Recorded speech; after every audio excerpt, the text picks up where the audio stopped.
जय हिंद दोस्तों, कैसे हैं आप सब। आई होप कि अच्छे ही होंगे। मैं आशीष पांडे स्वागत करता हूं आप सभी का आपके अपने यूट्यूब चैनल स्टडी विद आशु में। जैसा कि आप सबको पता है, प्रत्येक दिन सुबह 9 बजे आप लोगों को करंट अफेयर से रिलेटेड एक क्लास मिलती है, जिसमें हम लोग बात करते हैं किसी न किसी रिलेटेड इंटरनेशनल मुद्दे के बारे में जो करंट का मुद्दा बना हुआ है। तो प्रेजेंट टाइम में अगर आप लोग न्यूज वगैरह देख रहे होंगे तो एक मुद्दा निकल के आया है, कहां से, गाजा पट्टी और इजिप्ट के बीच में, जिसे हम लोग मिस्र भी बोलते हैं। इजिप्ट को मिस्र भी बोला जाता था पहले, ठीक। प्रेजेंट टाइम में उसे इजिप्ट बोला जा रहा है। तो इजिप्ट और गाजा पट्टी के बीच में एक बॉर्डर है जिसका नाम है रफाह क्रॉसिंग। रफाह बॉर्डर को क्या किया है, इजिप्ट ने पूरी तरह से सील कर दिया है कि अब गाजा पट्टी के लोग हमारी तरफ नहीं आ सकते हैं। तो इसने ऐसा कदम क्यों उठाया, इस बॉर्डर को क्यों सील किया, इजराइल और फिलिस्तीन का डिस्प्यूट क्या था जिसकी वजह से सारी चीजें हो रही हैं, सारी चीजों को हम लोग विस्तृत तौर पर समझेंगे। उम्मीद करता हूं कि यह वीडियो आप लोगों को पसंद आएगी। सबसे पहले समझते हैं कि इस वीडियो की इंपॉर्टेंस क्या है। अगर आप लोग यूपीएससी की प्रिपरेशन कर रहे हैं तो जीएस पेपर 2 में आपके इंपॉर्टेंट होने वाला है। तो चलिए टॉपिक पर आते हैं, समझने का प्रयास करते हैं। क्या हुआ, 21 अगस्त को गाजा पट्टी के द्वारा, गाजा पट्टी वही है जहां पर हमास नाम का संगठन रहता है। स्ट्रेस मत लीजिएगा, हमास क्या है, फिलिस्तीन क्या है, गाजा पट्टी क्या है, इजराइल क्या है, सब पे हम लोग डीपली बात करेंगे। जो मैं अभी बोल रहा हूं मेरी बातों को ध्यान से सुनिए। जो लोग नए हैं, जो पुराने हैं वो लोग जानते होंगे, क्योंकि इजराइल और फिलिस्तीन के बीच में जब युद्ध चल रहा था तो हम लोग 4 से 5 वीडियो इस पर शूट किए थे। वो फिर से सुर्खियों का विषय बना है, इसलिए हम लोग थोड़ा बहुत उसके बारे में भी बात करेंगे, क्योंकि यह जो सारा का सारा मुद्दा है उसी युद्ध से रिलेटेड है, ठीक। क्या हुआ, 21 अगस्त को गाजा पट्टी में जो हमास नाम का संगठन है उसने बलून बम कहां पर ब्लास्ट करवाया, इजराइल में। बलून बम बोले तो जो गुब्बारे होते हैं उसमें बम डालकर उसे उड़ाया गया और इजराइल में ब्लास्ट करवाया गया। इजराइल में प्रेजेंट टाइम में नफ्ताली बेनेट की सरकार है, जो बेंजामिन नेतन्याहू के बाद आए हुए हैं। वो भी थोड़ा गर्म दल के नेता हैं। उन्होंने इसका मुंहतोड़ जवाब दिया गोलियों से। यह जो बलून बम है इजराइल के पास, आप लोग अगर जानते होंगे तो आयरन डोम सिस्टम है, जो किसी भी मिसाइल को हवा में ही मार सकता है, जो मई में हुए 11 दिवसीय युद्ध में बहुत ज्यादा कारगर सिद्ध हुआ था, जिसने गाजा पट्टी या हमास के बहुत सारे गोलों को या रॉकेट को क्या किया था, उसने हवा में ही ध्वस्त कर दिया था। तो यह जो बलून बम है यह उसके भी रडार में नहीं आता, यह नीचे से जाकर ब्लास्ट हो जाता है। तो इस वजह से उसका जवाब नफ्ताली बेनेट ने गोलियों से दिया। तो बात आती है कि जब गाजा पट्टी ने इजराइल पर गोले दागे या फिर बलून बम छोड़े तो मिस्र ने क्यों बंद कर दिया अपना बॉर्डर। इसका सबसे बड़ा रीजन यह है कि मई में जो 11 दिवसीय युद्ध चला था हमास और किसके बीच में, इजराइल के बीच में, उसकी जो शांति समझौता हुआ था वो मिस्र ने ही करवाया था। और मिस्र ने कहा था कि आप दोनों में से कोई भी अब पहले संघर्ष विराम का उल्लंघन नहीं करेगा। तो क्या किया, गाजा पट्टी ने या हमास ने इसका उल्लंघन कर दिया। 21 अगस्त को उसने बलून बम से वहां पर गोले दाग दिए। अब बात आती है कि ऐसा तो है नहीं कि हमास के लोग पागल हैं, वो क्यों ऐसा करेंगे भाई, उसके पीछे रीजन है। और सबसे बड़ी बात है कि 21 अगस्त को ही इन्होंने क्यों किया। तो इसके लिए अब हम लोगों को हिस्ट्री में जाना पड़ेगा, युद्ध के बारे में भी समझना पड़ेगा और साथ ही कुछ इंपॉर्टेंट फैक्ट भी देखने पड़ेंगे, ठीक। आप सबको पता होगा साल 1948 में पहले आज का जो इजराइल है वह फिलिस्तीन के नाम से जाना जाता था, वहां फिलिस्तीनी लोग रहते थे। जब 1948 में यहां ब्रिटिशर्स का शासन हुआ करता था, जब वो यहां से गए तो उन्होंने फिलिस्तीन को खत्म करके इसे इजराइल नाम दिया, यहूदियों का संगठन। वहां इजराइल में यहूदी बहुत ज्यादा मात्रा में पाए जाते हैं। तो फिलिस्तीन को बहुत छोटे से भाग दिए गए, 2-3 स्टेट, और पूरे देश को ही क्या किया, इजराइल घोषित कर दिया ब्रिटिशर्स ने, ठीक। ध्यान से समझेंगे। इसके विरोध में हमेशा से जो वहां के फिलिस्तीनी लोग हैं इसके अगेंस्ट में आते रहते थे, इजराइल पर अटैक करते थे, वार होता था, फिर भी वो पराजित हो जाते थे। हुआ क्या, साल 1967 में इजराइल के अगेंस्ट सारी यूरोपियन कंट्रियां आ गई। 1967 में इजराइल के अगेंस्ट सारी यूरोपियन कंट्रियां आ गई। और यह बात जान के आपको ताज्जुब होगा कि इजराइल ने अकेले सारी यूरोपियन कंट्रियों को पराजित कर दिया, ठीक। वह डेट कौन सी थी, 10 मई, ध्यान देंगे क्योंकि मैं डेट बोल रहा हूं, 10 मई 1967 को इजराइल ने सभी यूरोपियन कंट्रियों को अकेले परास्त कर दिया और यरूशलेम नामक शहर पर कब्जा कर लिया, जो प्रेजेंट टाइम में इजराइल की कैपिटल हुआ करती है। यरूशलेम पर कब्जा किया और उसी खुशी में 10 अगस्त को क्या किया जाता, सॉरी 10 मई को क्या किया जाता है, वहां पर यरूशलेम दिवस सेलिब्रेट किया जाता है। अब मैं उस युद्ध के बारे में बात कर रहा हूं जिसका उल्लंघन इसने किया है और संघर्ष विराम किसने करवाया था? इजिप्ट ने। ठीक, इजिप्ट ने क्यों इसका पूरा पूरा मुद्दा उठाया और इसे बॉर्डर को सील कर दिया? तो 10 मई को यरूशलेम पर इन्होंने क्या किया? कब्जा। तो प्रत्येक वर्ष 10 मई को इजराइल के जो यहूदी लोग हैं उसे यरूशलेम दिवस के रूप में सेलिब्रेट करते हैं। तो 2021 में 10 मई को जब वो सेलिब्रेशन करने जा रहे थे तो वहां पर यरूशलेम में एक मस्जिद है जिसका नाम है अल अस्का मॉस्क, जो इस्लाम धर्म में मक्का और मदीना के बाद तीसरा सबसे पवित्र स्थल माना जाता है। तो वहां पर फिलिस्तीनी लोग जुम्मे की नमाज कर रहे थे। शुक्रवार का दिन था, जुम्मे की नमाज कर रहे थे। और ये लोग क्या करते हैं, जब यरूशलेम में फ्लैग निकालते हैं, मार्च निकालते हैं यरूशलेम दिवस के दिन पर यहूदी लोग, तो वो अल अस्का मॉस्क मस्जिद तक जाते हैं। जब ये लोग वहां पहुंचे तो फिलिस्तीनी लोगों ने इजराइल के अगेंस्ट नारे लगाए।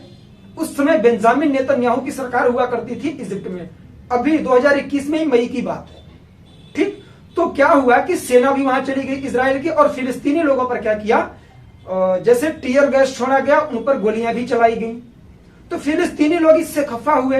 तो फिलिस्तीन का प्रमुखता करने के लिए एक संगठन है वहां पर गाजा पट्टी में जिसे बोलते हैं हमास, जिसका संगठन साल 2007 में हुआ था। संगठन ने फिलिस्तीनियों का मोर्चा संभाला, उनके तरफ से प्रेजेंटेशन दिया और तुरंत इजराइल पर गोले दागने लग गया वहां। किस विरोध में? कि अल अस्का मॉस्क मस्जिद से फिलिस्तीनी लोगों को बाहर क्यों निकाला गया। इस वजह से हमास फिलिस्तीनियों की तरफ से गोले दागने लग गया और इजराइल और हमास में हो गया घमासान युद्ध। कुल 11 दिनों के युद्ध में अगर बात करें हमास की तरफ से 4,400 रॉकेट दागे गए। शुक्र मनाए इजराइल के लोग आयरन डोम सिस्टम की, जिसके माध्यम से कि उसके गोलों या फिर रॉकेट को हवा में ही ध्वस्त कर दिया गया। तो यह युद्ध हुआ। इसी युद्ध को रुकवाने के लिए इजिप्ट ने मध्यस्थता की और युद्ध पे विराम लग गया। ठीक, तो उसी का क्या किया, इसने उल्लंघन किया। और इसने उल्लंघन, अब देखिए उल्लंघन इसने किया, लेकिन डेट याद रखिएगा 21 अगस्त को ही उल्लंघन क्यों किया। तो इसके लिए भी अब हम लोगों को एक और हिस्ट्री समझनी होगी। किसकी?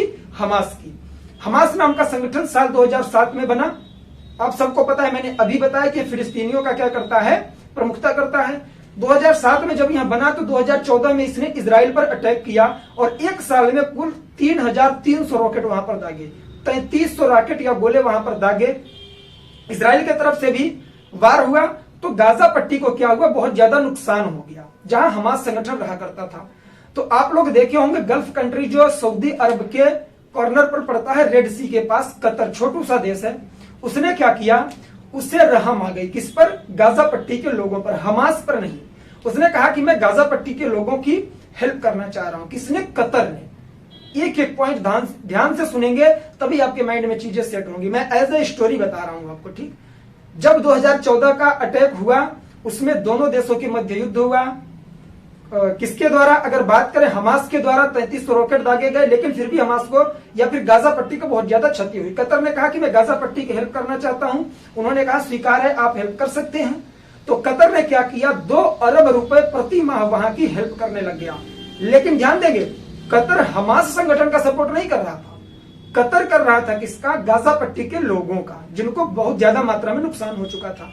तो यह जो हेल्प के लिए वह 2 अरब रुपए प्रति महीने भेजने लगा वहां पर, यह लेने लगा हमास संगठन, वहां के लोगों तक पहुंच ही नहीं पाया।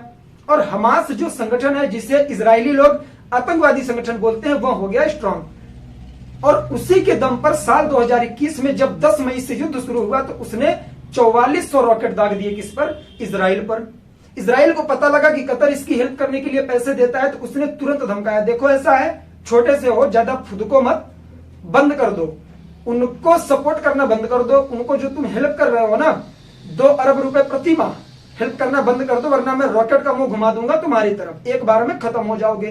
कतर डर गया, उसने हेल्प बंद कर दी। लेकिन यूनाइटेड नेशन को यहां बात सही नहीं लगी, संयुक्त राष्ट्र को। उसने कहा यार, अगर कतर तुम उसकी हेल्प करना चाहते हो गाजा पट्टी की, तो संवैधानिक तरीके से करो ना। हमास तक वहां पैसा पहुंचे ही ना, डायरेक्ट वहां के लोगों के अकाउंट में जाए। वह कैसे जाएगा? कतर ने कहा यार आप तो बोल रहे हो ऐसे यूनाइटेड नेशन के लिए, लेकिन मैं कहां से पैसे उनके अकाउंट में डायरेक्ट डालूं? बोला ऐसा करो, ये हम पे छोड़ दो तुम। ये किसने कहा? यूनाइटेड नेशन ने कहा कि कतर जो तुम पैसा वहां देते हो वो तुम हमें दो। तो बोला आप लेके क्या करोगे? कह रहा है मैं लूंगा पैसा, क्योंकि मैं संयुक्त राष्ट्र हूं, विश्व की संसद हूं, तो मैं कतर में, सॉरी, गाजा पट्टी में जो केंद्रीय बैंक हैं, राष्ट्रीयकृत बैंक हैं, मैं डायरेक्ट ये पैसा उसमें डाल दूंगा, हमास तक पहुंचेगा ही नहीं। उसने कहा क्या गारंटी है कि जो राष्ट्रीयकृत बैंक हैं उनमें हमास वाले लोगों का अकाउंट नहीं है? कह रहा मैं ये बोल दूंगा कि वहां की जो बैंक हैं ये उन लोगों को पैसा दे जिन पर कोई केसेस नहीं हुए हैं। तो अगर हम लोग इसे देखें तो एक तरह से हमास के लोगों तक भी पैसा पहुंच सकता है किसी भी माध्यम से, लेकिन यह रास्ता सही लगा।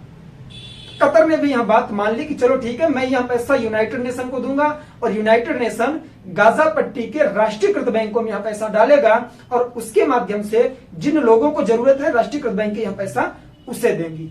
इस बात का निर्णय आया 19 अगस्त को। 19 अगस्त जो हाल ही में बीता है, जैसे ही यह निर्णय आया हमास को लगा कि अब यह पैसा हमें नहीं मिलने वाला है, तो वो बौखलाया। 20 अगस्त को रणनीति तैयार किया, 21 अगस्त को उसने बैलून बम वहां पर दाग दिया। क्यों? क्योंकि इजराइल के प्रेशर देने पर कतर ने पैसा बंद किया, फिर यूनाइटेड नेशन कतर से पैसा लेने लग गया, सीधे गाजा पट्टी के लोगों को देने लग गया। तो यह बात हमास को रास नहीं आई, इसी में वह बौखलाया और झल्लाते हुए वह क्या किया, इजराइल पर गोले दागने लगा। अब बात आती है कि क्या फिर से इजराइल और हमास के बीच में युद्ध हो सकता है? तो जहां तक संभावना है कि युद्ध नहीं हो सकता। रीजन क्या है कि प्रेजेंट टाइम में गाजा पट्टी जहां पर हमास रहता है उसे किसी भी तरह से आर्थिक मदद नहीं मिल रही है, कतर ने भी बंद कर दिया। और अगर इजराइल की बात करें तो इजराइल में बेंजामिन नेतन्याहू की गवर्नमेंट जा चुकी है। प्रेजेंट टाइम में नफ्ताली बेनेट की सरकार चल रही है और नफ्ताली बेनेट की जो सरकार चल रही है उसमें एक पार्टी है जिस पार्टी का नाम क्या है, अरब लीग। वे अरब लीग के समर्थन से वहां प्रशासन कर रहे हैं और उसके 4 क्या हैं, सांसद इनको सपोर्ट किया। अगर वो अपना समर्थन खींच लेंगे तो इनकी सरकार गिर जाएगी। और अरब लीग जो पार्टी है वो कभी नहीं चाहती कि गाजा पट्टी पर अटैक हो, फिलिस्तीन पर अटैक हो। तो इस वजह से युद्ध होने की कोई संभावना नहीं है। पूरा का पूरा मैटर था, मैंने आप लोगों को समरी बता दी। आई होप कि आप लोग सही तरीके से समझ गए होंगे। चलिए बोर्ड पर आते हैं। जो चीजें मैं बोल रहा हूं सेम चीजें बोर्ड पर हैं, इसे समझिएगा। आप लोग नोट्स में लिखिएगा, समझना कुछ नहीं है, समझ चुके हैं, ध्यान से लिख लीजिएगा बस। इजिप्ट ने बंद किया रफाह बॉर्डर। बॉर्डर का नाम याद रखेंगे, यूपीएससी प्रश्न बना सकता है कि हाल ही में रफाह नामक शब्द चर्चा में था, उसके बारे में आप क्या जानते हैं? तो आप लोग लिख सकते हैं सही तरीके से। क्या किया इसने? रफाह बॉर्डर बंद किया जो गाजा पट्टी से शेयर होता था। गाजा पट्टी और इजिप्ट के बीच में क्या है, कुल 11 किलोमीटर की सीमा शेयर होती है। ठीक, कारण क्या बताया इसने बंद करने का कि 21 अगस्त को गाजा पट्टी ने संघर्ष विराम तोड़ दिया। कौन सा संघर्ष विराम? जो युद्ध अभी हम लोगों ने बात किया, जो 10 मई से लेकर 21 मई तक चला था, 11 दिवसीय युद्ध चला था। ठीक, जिसकी मध्यस्थता इसने की थी। इजराइल पर बैलून बम से अटैक किया। शांति समझौता की मध्यस्थता इजिप्ट ने की थी। किस शांति समझौते की? वही 10 मई 2021 से 21 मई 2021 तक जो 11 दिवसीय युद्ध चला था, अभी हम लोगों ने बात की थी, जिसके बारे में अलास्का मोस्क मस्जिद, जेरूसलम दिवस, उसी की वजह से वो युद्ध हुआ था और उसी की मध्यस्थता इसने की थी। इसने कहा था कि आप लोग संघर्ष विराम का उल्लंघन नहीं करेंगे, जो कि गाजा पट्टी ने कर दिया, इसलिए उसने बॉर्डर बंद कर दिया। अगर तुम अपने मन का करना है तो अपने ही देश में रहो, मेरी तरफ आओ ही मत, हमसे तुमसे अब कोई मतलब नहीं है। ठीक, इसने बंद कर दिया। अब बात आती है कि हमास ने 21 अगस्त को ही क्यों तोड़ा संघर्ष विराम। ये भी हम लोग अभी बात किए हैं, इसके लिए हिस्ट्री में चलेंगे। 2007 में हमास संगठन का गठन किया गया। 2014 में इसने इजराइल पर एक साल में 3300 रॉकेट या गोले दाग दिए। 2018 में कतर को गाजा पट्टी पर आ जाती है रहम और वह कहता है कि यार मैं इसकी मदद करना चाहता हूं। 2 अरब रुपए प्रति माह हमास संगठन को मिलता है। मतलब यह 2 अरब रुपए प्रति माह गाजा पट्टी के लोगों को देना चाह रहा था, लेकिन वह पूरा का पूरा हमास के अकाउंट में जाने लग गया। हमास के लोग उसे लेने लग गए। अभी हम लोगों ने बात की थी। 2021 में इजराइल के धमकाने पर इसने मदद बंद कर दी। 2021 वही जब युद्ध चल रहा था 11 दिवसीय, इजराइल ने धमकाया कि यार तुम बंद करो वरना मैं तुम्हारी तरफ अगर तोपे घुमा दूंगा तो कहीं के नहीं रहोगे बच्चे, तो उसने बंद कर दिया। ठीक, यूनाइटेड नेशन को यह बात नहीं पची कि अगर वह पैसा देना चाह रहा है तो भाई तुम कौन होते हो बंद करवाने वाले, बेटा तुम ऐसा करो कतर, पैसा हमें दो। अब ऐसे समझेंगे, यूनाइटेड नेशन ने कतर से कहा कि पैसा हमें दो, मैं गाजा पट्टी भेजूंगा और गाजा पट्टी के सरकारी बैंकों में भेजूंगा और गाजा पट्टी की सरकारी बैंक उन लोगों को यहाँ पैसा पहुंचाएंगी जिनको इसकी जरूरत है, हम आपको नहीं देंगे। ठीक, ये पूरा मुद्दा हुआ और यह निर्णय आया 19 अगस्त 2021 की मध्य रात्रि को।